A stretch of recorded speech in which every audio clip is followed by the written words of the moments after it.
Sir এই যে আপনার 12 লাখ টাকার পেন্টিং ঘোড়ায় ঘাস খাইতেছে দেখেন। এবারে ঘোড়ায় ঘাস খাইতেছে, তাহলে পেন্টিং এর ভিতরে ঘাস কই? স্যার আপনি কি একটা মদন? ঘোড়ায় তো সব ঘাস খেয়ে ফেলেছে, এখন ঘাস আসবে কোথা থেকে? এবারে বুঝলাম ঘোড়ায় ঘাস খাইয়া লাইছে, তাহলে ঘোড়া কো? ঘোড়া দি দেখা যায় না। স্যার আপনি আসলে তো একটা মদন। ঘোড়ায় ঘাস খাওয়ার পরে ঘোড়া যখন পেট ভরে গেছে না, তখন তো ঘোড়া গেছে গা। ঘোড়া কি এনে হয়ে থাকবে না বইয়ে থাকবে? ওর মায়ের রে বাপ, এডি কোন জগতের প্রাণী? ঘোড়ায় ঘাস খাইয়া পেন্টিং এর ভিতরে কোন বাইরে লোক এমনি? এবারে তুই কোন তোর কাছে কোটি কোটি টার পেন্টিং বেচতে আইছো? তুই তো পেন্টিং এর মান ইজ্জতি খাইয়া লাইছো। স্যার এটা কোটি কোটি টাকা হবে কিভাবে? এটা তো আমরা 200 টাকা দা কিনা। এই মিয়া সারেন আমার মুখ আটকে আপনি সত্যি কথা আটকাইতে পারবেন না। আমি হালাল ভাবে ব্যবসা করুন, বোঝেন নাই? 200 টাকা কিনা আনছি তা কি হইছে? 12 লাখ টাকা বেচমু, দুই একটা লাভ করুন না আমি।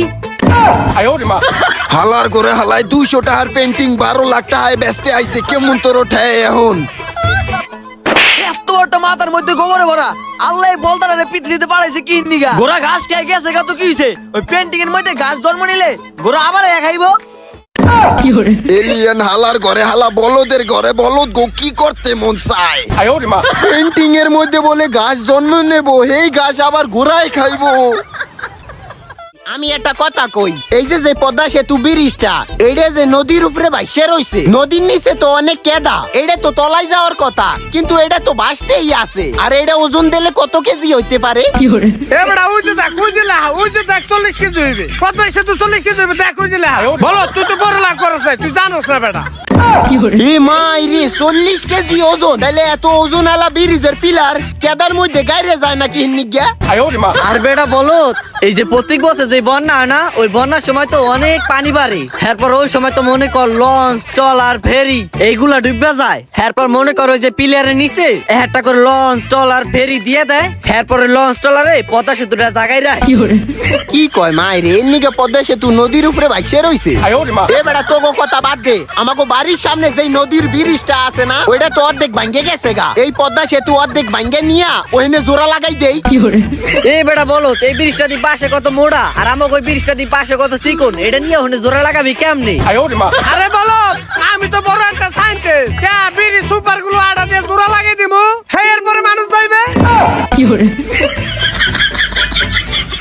তোরা তো গ্রামে গোনাইছস, রঙের কাম কেমনে করতে হয় তোরা তো জানোস না। প্রথমে রং মাখতে হয়। কি রং মাখতে হইবে নি? রকালে মাখ। হে রং মাখে উস্তাদ, এই যে রং মাখতেছি দেখ, সাদা হয়ে যেতেছে আমি। আমার অনেক মেয়ে পছন্দ করবে হ্যাঁ। হে বসোস বউ উস্তাদ কেম দাদা? এ কপাল পোড়া, তোরা রং এমনি মাখতে কইছি? এ ভাই হয় নাই ভাই, আম সরি। আর রং মাখা মনে হয় নাই, আমি রং মাখা সারে খুশি করে দেই। এ রং মাখে রং রং, এ রং মাখে ভালো করে মাখি, ভালো করে মাখি, রং মাখে রং রং, রং মাখে। কপাল পোড়া কোনানকার, ও কপাল পোড়া তোকে রং এমনি মাখতে কইছিলাম, এখন দেওয়ালে মাখতি কি? সব রং তো তোরাই মাইকে লাইছস, তোরা না মাইকে আমারে মাখতি। হে ভাই, তোরে মাখতে হবে, আমি তো জানতাম না।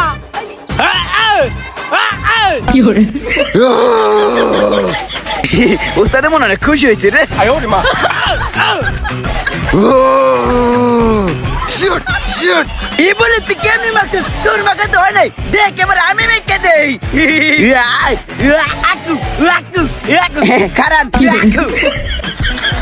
তোগো যে কি করতে মন চায়? Control control, shit shit shit shit.